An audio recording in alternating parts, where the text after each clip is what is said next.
নমস্কার। শুরু করছি আজকের বিশেষ অনুষ্ঠান। আজ আমরা কথা বলবো বিশ্বভারতীর আলপনার ঐতিহ্য নিয়ে। আর এ বিষয়ে কথা বলতে আমাদের সঙ্গে উপস্থিত রয়েছেন বিশ্বভারতীর আলপনার ঐতিহ্যের একজন নিবেদিত সাধক এবং বিশ্বভারতীর প্রাক্তন শিল্পশিক্ষক শ্রী সুধীরঞ্জন মুখার্জি মহাশয়। দাদা, আপনাকে অনেক অনেক স্বাগত জানাই। নমস্কার। আমার খুব ভালো লাগছে আজকে এখানে এসে আলপনা নিয়ে কিছু কথাবার্তা বিনিময় করতে পারবো এবং আপনাদের যা প্রশ্ন সেগুলোর উত্তর দেব। অনেক ধন্যবাদ জানাই। প্রথমেই তো আপনাকে জানবো যে বিশ্বভারতীতে আলপনার চর্চা কিভাবে শুরু হয়েছিল। হ্যাঁ, তাহলে মানে একটু পিছিয়ে যাই। যদিও আমরা এটা সবাই জানি যে 1861-তে মহর্ষি দেবেন্দ্রনাথ ঠাকুর এই মানে অঞ্চলে আসেন। তখন এটা তো শান্তিনিকেতন বলে কিছু ছিল না, ভুবনডাঙ্গা বলে বা বোলপুর বলে পরিচিত ছিল। আর সেই ফাঁকা মানে প্রান্তরের মধ্যে দুটি ছাতিম গাছ ছিল, সেখানে তিনি ক্লান্ত হয়ে ধ্যানমগ্ন হন এবং ধ্যানের পরে এই যে সুন্দর একটা পরিবেশ, নির্জন নিরিবিলি, তার মনে এই ভাবনা আসে যে এখানে একটা ব্রহ্মচর্য আশ্রম করলে কেমন হয়, এবং সেটাই উনি মনে মনে সিদ্ধান্ত নেন। এখন এরপরে যখন হয় একটা ঘটনা খুব ভাববার মতো, যে ওই 1861-তেই কিন্তু রবীন্দ্রনাথের, তার পুত্র রবীন্দ্রনাথের জন্ম। আবার এরপরেই রবীন্দ্রনাথের যখন উপনয়ন হচ্ছে, উপনয়নের পর তিনি বাবার সঙ্গে এখানে এসেছেন এবং এই জায়গা দেখে তিনি এই যে চারিদিকে একটা অবারিত দ্বার, যেখানে কোনো বাধা নেই, মুক্ত আকাশ, তার ওইটুকু বয়সেই মনের মধ্যে এরকম হয়েছিল যে এটা যদি বিদ্যা শিক্ষা বা বিদ্যা চর্চার জায়গা হতো তাহলে খুব ভালো হতো। কারণ তিনি তো চার দেয়ালের মধ্যে শিক্ষা তার পছন্দ ছিল না, স্কুল বাড়িতে। তা তিনি তার বাবাকে তার এই মনস্কামনা বা ইচ্ছের কথা জানিয়েছিলেন যে তিনি একটা বিদ্যালয় এখানে করতে চান।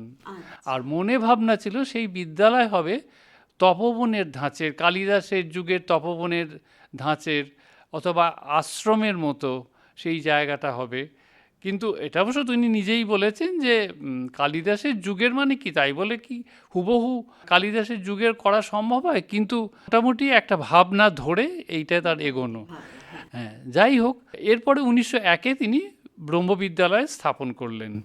এবার 1901-এ মাত্র ওই 5টি ছেলে মেয়ে আর গুটি কতক শিক্ষক নিয়ে তিনি শুরু করলেন।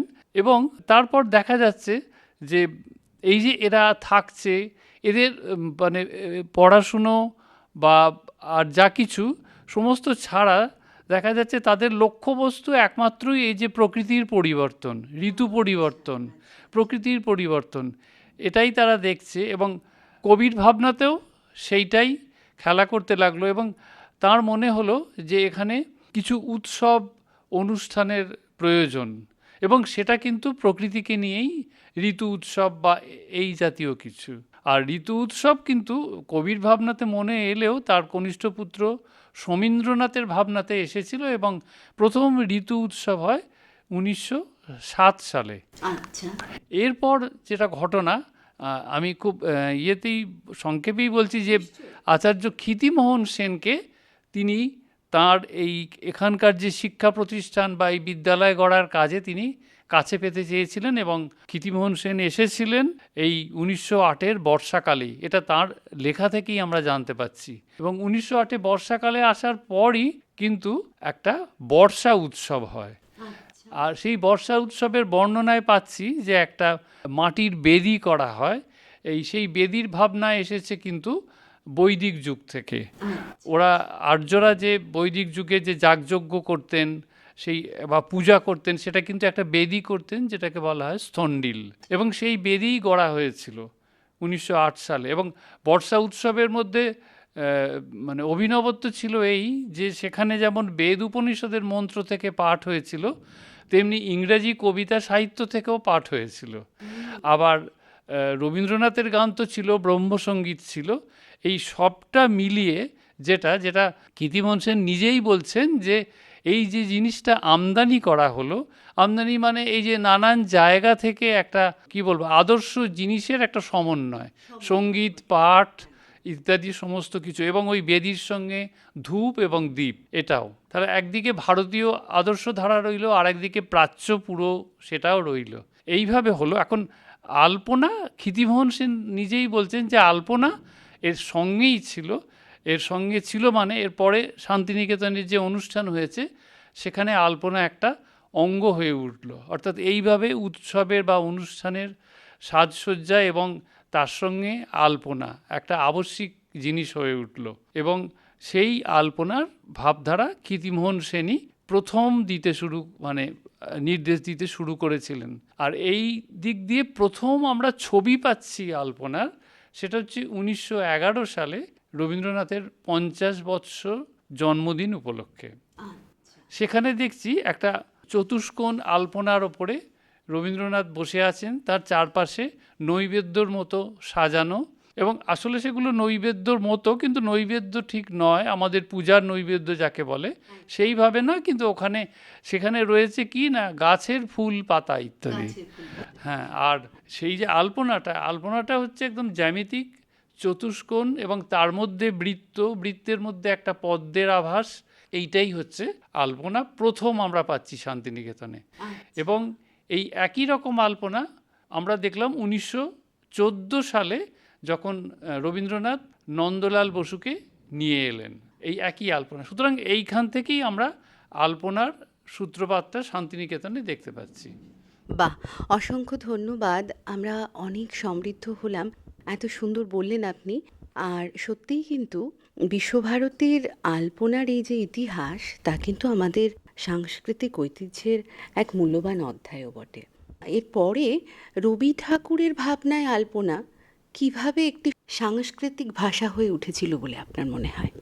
দেখুন, রবীন্দ্রনাথ ঠাকুরের ভাবনায় আলপনা বলতে আমরা এরকম কিছু পাই না যে তিনি আলপনা সম্পর্কে কোনো বিশেষ প্রবন্ধ লিখেছেন বা কোনো বক্তৃতা দিয়েছেন, বা আলপনা সম্পর্কে বড় রকমের কিছু তার মতামত জানিয়েছেন।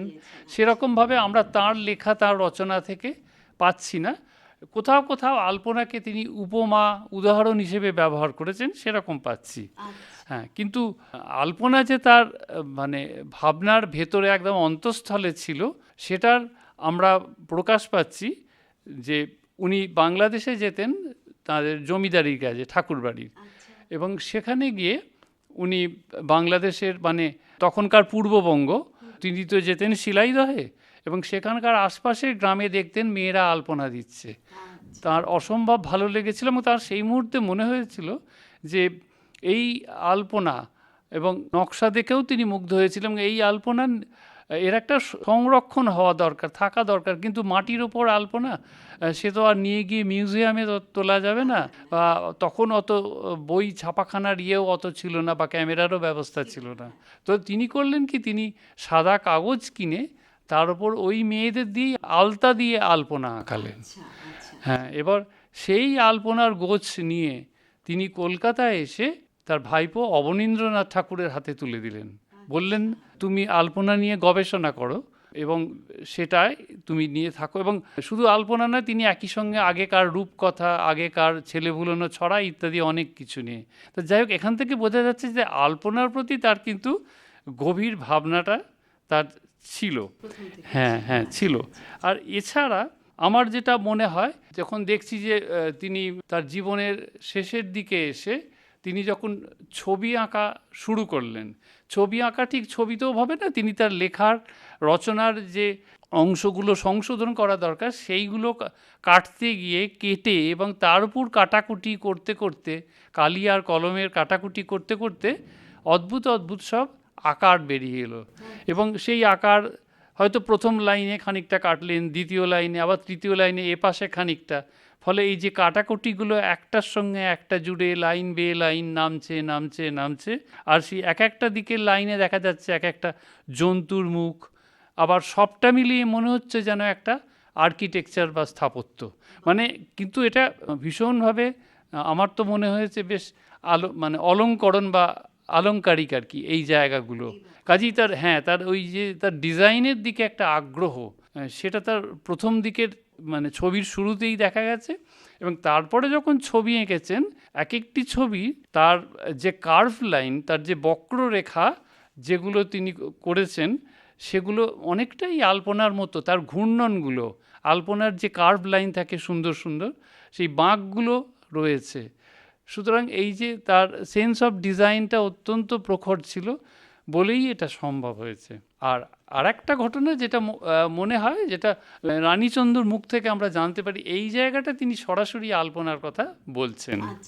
আচ্ছা, এখানটায় রানীচন্দ্র সম্ভবত আলপনা দিচ্ছিলেন, তখন রবীন্দ্রনাথ তাকে বললেন যে তোরা এই রকমই আলপনা দিস কেন, আলপনাকে কি একটু অন্যভাবে ভাবা যেতে পারে না? তখন রানীচন্দ্র বলল কী রকম?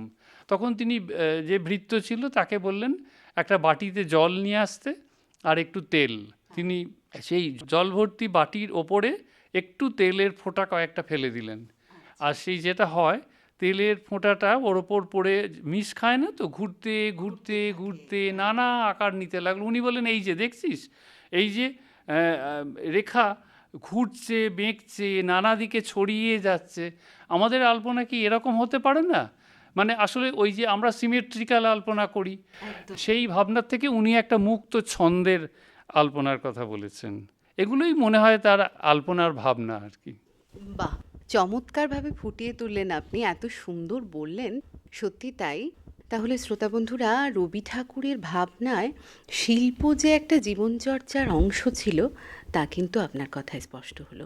অনেক ধন্যবাদ জানাই আবারও। আচ্ছা, বিশ্বভারতী মানেই তো ধরুন বহু গুণীর সমাবেশ, তাহলে কাদের শিল্প ভাবনা বিশ্বভারতীর এই যে আলপনা চর্চা তাকে এতটা প্রভাবিত করলো? হ্যাঁ, এটা খুব গুরুত্বপূর্ণ প্রশ্ন। যার যে প্রশ্নের শুরুটা আমি আমার প্রথম প্রশ্নের উত্তর থেকেই বেরিয়ে আসবে, যে আচার্য ক্ষিতিমোহন সেন এবং রবীন্দ্রনাথ এই দুজনে মিলে যে অনুষ্ঠানের আনুষ্ঠানিক রূপটা কল্পনা করেছিলেন, যে সাজসজ্জাটা কল্পনা করেছিলেন এবং সেই মতো করেও ছিলেন, অর্থাৎ ওই যে বেদি এবং বেদির ওপর পঞ্চগুঁড়ি দিয়ে আলপনা, এই পঞ্চগুঁড়ি দিয়ে আলপনাটা ক্ষিতিমোহন সেনেরই, তাঁরই জ্ঞান থেকে এটা, মানে তার মতামত থেকে এইটা পাওয়া। মানে তিনিই বলতেন যে এইভাবে এইভাবে করো, তিনিই নির্দেশ দিতেন। তিনিই তখনকার ব্রহ্মবিদ্যালয়ের যারা ছাত্র, প্রথমটা অন্তত 1911-র কথা ক্ষিতিমোহন সেন নিজেই বলেছেন। 1911-র যে আলপনা বললাম রবীন্দ্রনাথের জন্মদিনের, সেটা তিনি কাকে কাকে দিয়ে আলপনা দেওয়া ছিলেন তাদেরও ছাত্রদের নাম করেছেন, যেমন আমাদের মুকুল দে আছেন, মনীন্দ্রভূষণ গুপ্ত আছেন, এই রকম আরও অনেকেই আছেন, এরা যারা নাম করা পরবর্তীকালে। আচ্ছা, যাই হোক, তা এই ক্ষিতিমোহন সেন নিজে তো আলপনা দিতেন না, কিন্তু আলপনা বৈদিক ধারণা অনুযায়ী কেমনভাবে হবে সেই ধারণা জোগাতেন। আচ্ছা, এরপরে এলেন নন্দলাল বসু, এলেন সুরেন্দ্রনাথ কর। কিন্তু নন্দলাল বসু নিজে বলছেন যে তখনও বৈদিক আলপনা দেওয়া হতো এবং আমিও ওই বৈদিক আলপনাতেই হাত লাগালাম। অর্থাৎ মনীন্দ্রভূষণ গুপ্ত দিচ্ছেন, সুরেন কর আছেন, নন্দলাল, ওরা সবাই ওই বৈদিক আলপনাই দিচ্ছেন। এইটা চলতেই লাগলো একদম ধরে নেওয়া যেতে পারে ইতিহাস অনুযায়ী 1924 সাল পর্যন্ত। এবার 1924-এ এলেন সুকুমারী দেবী। তিনি ছিলেন পূর্ব বাংলার একজন গ্রামের একজন বাল্য বিধবা, এবং তাকে রবীন্দ্রনাথ, তিনি খুব ভালো আলপনা দিতে পারেন এবং অসম্ভব ভালো ছবি আঁকতে পারেন, সেলাইয়ের কাজ পারেন, তাকে রবীন্দ্রনাথ আনা করালেন। এবং এই তাহলে এখানটাই বোঝা যাচ্ছে যে রবীন্দ্রনাথের তাহলে আলপনার জন্য যে একটা ভাবনা এবং দায়িত্ব তিনি বোধ করেছিলেন, এবং আলপনা শেখানোর দায়িত্ব দিয়ে সুকুমারী দেবীকে নিয়ে এলেন। সুতরাং সুকুমারী দেবীর একটা বিরাট ভূমিকা রয়েছে, কারণ এই যে বৈদিক ধাঁচের যে আলপনার মধ্যে যে জ্যামিতিক ভাব, সেটা থেকে সুকুমারীর হাতের স্পর্শে আমাদের বাংলার গ্রামের আলপনার ধাঁচটা ফুটে উঠল। অর্থাৎ বৃত্তের মধ্যে আলপনা, অর্ধবৃত্তের মধ্যে আলপনা, এই সমস্ত ফুটে উঠল। ফলে বাংলার আলপনার যে কোমল লাবণ্য, মাধুর্য, সেইটা শান্তিনিকেতনের আলপনায় এলো। এবং সুকুমারী দেবীর পরেই দেখা যাচ্ছে যে ওখানে সুকুমারী দেবীর সঙ্গে একই সঙ্গে নন্দলাল রয়েছেন, সুরেনকর রয়েছেন, তারা সুকুমারীর আলপনা থেকে তারা বলছেন যে তারাও শিখছেন। এবং নন্দলালের নিজস্ব যে ভাবনা ছিল, তার বিশাল, তার যে নকশা ভাবনা, ডিজাইন ভাবনা, সেটা বিশাল। সেটা বলতে গেলে আর একটা আলোচনার দরকার, সেটা যাচ্ছি না। সেটা 1907-08 সালে তিনি গোটা ভারত পরিভ্রমণ করে মন্দির ভাস্কর্যের অলঙ্করণ, মূর্তি, স্থাপত্য সমস্ত তিনি আত্মস্থ করেছিলেন। সুতরাং তার যে সেন্স অফ ডিজাইনটা একটা অন্য ধারায় বইছিল, একটা সমন্বয়ের ধারা। ফলে এবার তার সেই যে মনের মধ্যে যে ঘুরপাক খাচ্ছিল নকশা ভাবনা, সেটা চালিত হলো তার কন্যা, দুই কন্যা গৌরীভঞ্জ এবং যমুনা সেনের হাত দিয়ে।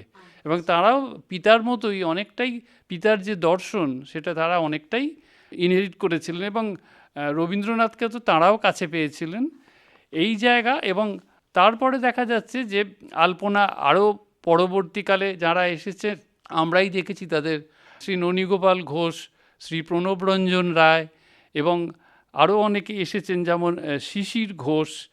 আর আরেকজনের কথা প্রথমেই আমার বলার কথা, সেটা হচ্ছে শিল্পী শ্রী অসিত কুমার হালদার, তিনিও আলপনা দিতেন। আবার এদিকে আরও ছিলেন ইন্দুসুধা ঘোষ, চিত্রনিভা চৌধুরী, এবং আরেকজন ছিলেন ক্ষিতিমোহন সেনের স্ত্রী কিরণবালা দেবী। আচ্ছা, এরা অনেকেই যারা ছিলেন তারা কিন্তু আলপনা দিতেন, এবং মোটামুটি নন্দলাল বসুর যে আদর্শ এবং সেটা ধরে গৌরীভঞ্জ এবং যমুনা সেনের আলপনার ধারা ধরেই এরা আলপনা দিতেন। আর এদিকে ননীগোপাল ঘোষ, প্রণবরঞ্জন রায়ের মধ্যে কিন্তু একটা আলাদা সৃজনশীলতা ছিল, একটা নিজস্বতা ছিল। তারা এই আলপনার ধারক বাহক হয়েছিলেন, কিন্তু নিজেদের চিন্তাভাবনাও যোগ করেছিলেন। অনেক ধন্যবাদ জানাই। সত্যিই তাই, বহু গুণী মানুষদের সম্মিলিত সাধনা ও প্রয়াসই কিন্তু আজও বিশ্বভারতীর শিল্পভাবনাকে সমৃদ্ধ করেছে, তাই না? আবারও অসংখ্য ধন্যবাদ জানাই। শান্তিনিকেতনের যে আলপনা, তা তো শুধু সাজসজ্জা একেবারেই নয়, একটা দর্শনও বটে। এই বিষয়ে আপনি কি বলবেন? এই বিষয়ে আমার মানে একটাই কথা খুব বেশি করে মনে আসে, সেটা হচ্ছে রবীন্দ্রনাথ ঠাকুরের একটি উদ্ধৃতি, যে উদ্ধৃতিটি তাঁর লেখা শান্তিনিকেতন প্রবন্ধে আমরা পাই। আর সেখানে তিনি বলছেন যে আমাদের সৃষ্টি করবার ভার যে স্বয়ং তিনি দিয়েছেন, তিনি যে নিজে সুন্দর হয়ে জগৎকে সুন্দর করে সাজিয়েছেন, এ নিয়ে তো মানুষ খুশি হয়ে চুপ করে থাকতে পারল না। সে বলল, আমি ওই সৃষ্টিতে আরও কিছু সৃষ্টি করব। শিল্পী কি করে, এখানে ইনি প্রশ্ন করছেন, শিল্পী কি করে, সে কেন শিল্প রচনা করে? তখন উনি বলছেন যে বিধাতা বলছেন, আমি যে এই উৎসবের লণ্ঠন সব আকাশে ঝুলিয়ে দিয়েছি, তুমি কি আলপনা আঁকবে না? হ্যাঁ, এখানেই কোটেশন শেষ। হ্যাঁ, তার মানে এখানে কিন্তু প্রথমত পাচ্ছি আমরা প্রকৃতি, এবং এই প্রকৃতির মধ্যে অনন্ত আকার, অনন্ত ফর্ম, গাছপালা, লতা পাতা, মেঘ, বৃষ্টি, জল, এই সব কিছুর মধ্যে আমরা নানা রকম আকার দেখতে পাচ্ছি। এবং সেই আকার থেকেই সেই আকারই কিন্তু শিল্পীর প্রধান প্রেরণা। আর এখানে সেই জায়গাটাই বলতে হবে যে প্রকৃতিই এখানে আলপনার প্রধান দর্শন বলা যেতে পারে। প্রকৃতির এই যে সমস্ত নানা আকার এবং তার মধ্যে যে নকশার কল্পনা, সেটা কিন্তু ওই আকারের থেকেই পাওয়া যায়। গাছের পাতা, লতা পাতা নানা রকমভাবে বেঁকছে, ঘুরছে, ফুলের পাপড়ির রং, তার আকার আরেক রকমের, মাছের, পাখির, সমস্ত কিছুর। তা এই যে জগৎ চরাচরে যা দেখছি, বিশেষ করে প্রকৃতি, এটাই হচ্ছে আসল। এবং এখান থেকেই শান্তিনিকেতনের আলপনার দর্শন পাওয়া যায়। আর তিনি যেটা বলতেন সবসময়, যে এই জগৎটা যেন এক আকারের মহাযাত্রা, এবং তিনি সুন্দরকে অনুভব করার কথা বলতেন, সুন্দরকে খুঁজে পাওয়ার কথা বলতেন। শিল্পীর মনে এই সমস্ত আকার, প্রকৃতি থেকে যে সৌন্দর্য চেতনার জন্ম হয়, তার থেকেই নানা রকম ইমেজ বা আলপনার মোটিভ গড়ে ওঠে। আর সেখান থেকেই আলপনা বেরিয়ে আসে একের পর এক। অসংখ্য ধন্যবাদ। এত সুন্দরভাবে বর্ণনা সত্যি আমাদের শ্রোতা বন্ধুদেরও অনেক সমৃদ্ধ করবে আশা করি। এইবার মূল প্রসঙ্গে আসছি, যে শান্তিনিকেতনের আলপনায় আপনি যে একটি আলাদা ঘরানার সৃষ্টি করেছেন, তা বলার অপেক্ষা রাখে না। আপনার আলপনা আঁকার যে ভাবনা, তা নিয়ে শুনি একটু। আমি প্রধানত মানে শিশু বয়স থেকেই আমি কিন্তু ছবিই আঁকি। হ্যাঁ, ছবি আঁকাটাই আমার একমাত্র ধ্যান জ্ঞান ছিল, পড়াশুনো ছাড়া। আর ছবি আঁকা মানে সেখানে কিন্তু যেহেতু আমি মফস্বল শহরে মানুষ হয়েছি বা তারপরে কলকাতায়, ফলে এই যে নাগরিক জীবন, মানুষ, ভিড়, হ্যাঁ, এই যে কর্মব্যস্ততা, এটাই আমার ছবির বিষয় ছিল। এইটা তো একদিকে ছিল, আর একদিকে ছিল যে প্রতিমা শিল্প। বাড়ির কাছেই কুমোর বাড়ি, এবং আমার বাড়ি যেহেতু চন্দননগর, সেখানের জগদ্ধাত্রীর প্রতিমা, তার শোলার সাজ, তার যে ওই যে নকশা, শোলার ওপর অভ্রের ওপর যে নকশা, হ্যাঁ, ওই নকশা অসম্ভব টানতো।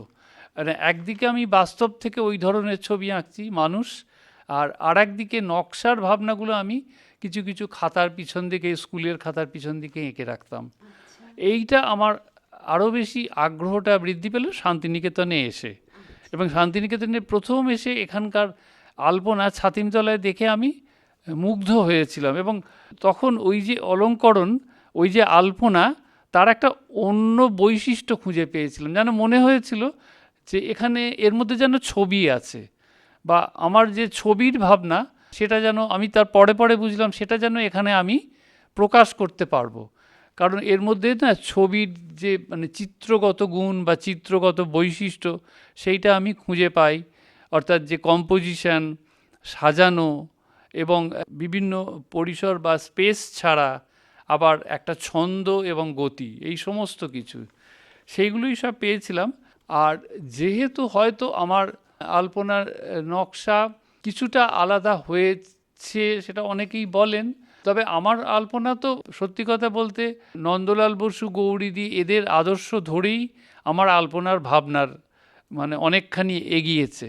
হ্যাঁ, কিন্তু ওই একটা কারণ হতে পারে, যেহেতু আমি ছবি আঁকতাম, এবং পরবর্তীকালে আমি যখন শান্তিনিকেতনে এসে আমি আবার যখন গাছপালা লতা পাতা দেখতাম, স্টাডি করতাম, তার একটা অন্যান্য নানান দৃষ্টিকোণ থেকে তার একটা আকারের অন্য দিক খুঁজে পেতাম। এবং হয়তো সেইটাকে আমি মোটিভ হিসেবে আলপনায় যখন উপস্থাপন করছি বা কম্পোজিশনটা করছি, সেটা একটা অন্য দিকে নিয়ে যাচ্ছে। আর একটা হচ্ছে ইদানিং গত 12-14 বছর ধরে আমিও প্রচুর মন্দির ভাস্কর্য এবং স্থাপত্য দেখি, বছরে একবার দুবার করে বেরোই, এবং সেটা উড়িষ্যা থেকে আরম্ভ করে দক্ষিণ ভারত সমস্ত, এবং রাজস্থান, এবং সেখানে গিয়ে গিয়ে গিয়ে গিয়ে দেখেছি যে অলঙ্করণের কি বিশাল সম্ভাবনা।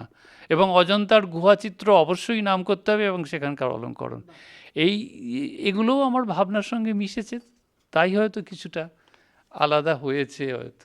অনেক ধন্যবাদ। আপনার মতন একজন সুদক্ষ শিল্পীর ব্যক্তিগত এই যে অনুভূতি ও সৃজনশীলতার প্রকাশ আমাদের সবসময় অনুপ্রাণিত করে। আমারও অনেক ধন্যবাদ। উৎসবের আগে সমবেতভাবে আলপনা আঁকার যে পরিবেশ তৈরি হয়, তার কি কোনো সামাজিক গুরুত্ব আছে বলে আপনার মনে হয়? হ্যাঁ, অবশ্যই আছে। আর আমি সেটা বুঝতে পেরেছি এখানে বিশ্বভারতীর উৎসব অনুষ্ঠানের আলপনা দিতে গিয়ে আমাদের ছাত্র ছাত্রী, শিক্ষক সবাইকে নিয়ে কাজ করতে হয়েছে, সবার সঙ্গে কাজ করতে হয়েছে। সবাইকে মানে শিক্ষকরা আমরা নিজেদের মধ্যে নকশা কেমন হবে তার ভাবনার আদান প্রদান করেছি, ছাত্রছাত্রীদের শিখিয়েছি কেমন করে আলপনা দিতে হবে। এইসব করতে গিয়ে এই যে একটা সামাজিকতা বাড়ে, এই যে সবাই মিলে একসঙ্গে আলপনা দেওয়া, মেলামেশা করা, এবং আলপনা কেমন হলে ভালো হয়, কোন রঙটা হলে ভালো হয় ইত্যাদি, এগুলো একটা তো সামাজিক গুরুত্ব আছেই। এবং এরাই পরবর্তীকালে শিখে পরবর্তী সমাজকে গড়বে, এটাই একটা আশা বিরাট। চমৎকারভাবে তুলে ধরলেন। আচ্ছা, এবার সবশেষে বিশ্বভারতীর আলপনা ভবিষ্যৎ প্রজন্মের কাছে কিভাবে আরও সুন্দরভাবে পৌঁছে দেওয়া যেতে পারে, শুনবো আপনার কাছে। হ্যাঁ, বিশ্বভারতীর আলপনা বা শান্তিনিকেতনের আলপনা সম্পর্কে ইদানিং মানুষের একটা আলাদা ধারণা তৈরি হয়েছে। যদিও একটা সময় বিশ্বের কাছে খুবই পরিচিত ছিল শান্তিনিকেতনের আলপনা এবং ডিজাইন, কিন্তু এখন এই যুগে, বিশেষ করে বর্তমান যে যুগটা, সেটা তো প্রায় আমরা অনেক ঐতিহ্য প্রায় ভুলতেই বসেছি। হ্যাঁ, কাজেই সেখানে এই প্রজন্মের কাছে আলপনা কিন্তু আমার মনে হয় অনেকাংশের কাছেই ভালোভাবেই পৌঁছতে পারা যাচ্ছে। আর তবে এটা একটা দেখতে হবে যে আলপনা বলুন, গান বলুন, ছবি আঁকা বলুন, এগুলো তো মানুষের নিজস্ব বোধের ব্যাপার, সে এগুলো নিয়েই জন্মায়। কিন্তু নতুন করে আগ্রহ তৈরি হতে পারে, কিন্তু ভেতরের সেই বোধটা না থাকলে সে তার আগ্রহকে কাজে পরিণত করতে পারবে না। এবং সেখানেই আসে যে এই ভবিষ্যৎ প্রজন্মের কাছে শান্তিনিকেতনের আলপনা যারা আগ্রহী, যাদের মধ্যে বোধ আছে, তাদের কাছে পৌঁছনোটা খুব দরকার। অন্যদের কাছেও অবশ্য জানার জন্যে পৌঁছনো দরকার। কেই বা নন্দলাল বসু, কেই বা গৌরীভঞ্জ, আর কেই বা কোন আলপনাটা করেছেন এটা জানা দরকার। আজ এই নতুন প্রজন্মের কাছে পৌঁছতে গেলে এইসব আলপনার ফটোগ্রাফ নিয়ে প্রদর্শনী, আলোচনা এবং আলপনার যে কর্মশালা ইত্যাদি এগুলো খুব হওয়া দরকার, এবং সেটার মাধ্যমেই কিন্তু এই প্রজন্ম এবং ভবিষ্যতের প্রজন্ম লাভবান হবে, এটাই আমার ধারণা। অনেক ধন্যবাদ জানাই, এত সুন্দর বার্তা দিলেন। আর শ্রোতা বন্ধুরা, বিশ্বভারতীর এই যে আলপনা, তা কিন্তু শুধুমাত্র একটি শিল্পধারা নয়, এটি আমাদের সংস্কৃতিও বটে, সৌন্দর্যবোধ এবং জীবন দর্শনের এক অনন্য প্রকাশ। এই বার্তা দিয়ে আজকের অনুষ্ঠান আমরা এখানেই শেষ করছি। আবার অন্য কোনো পর্বে অন্য কোনো বিষয় নিয়ে হাজির হব। ততক্ষণ শ্রোতা বন্ধুরা, আপনারা ভালো থাকুন, সুস্থ থাকুন, সকলকে সুস্থ রাখুন। নমস্কার। নমস্কার।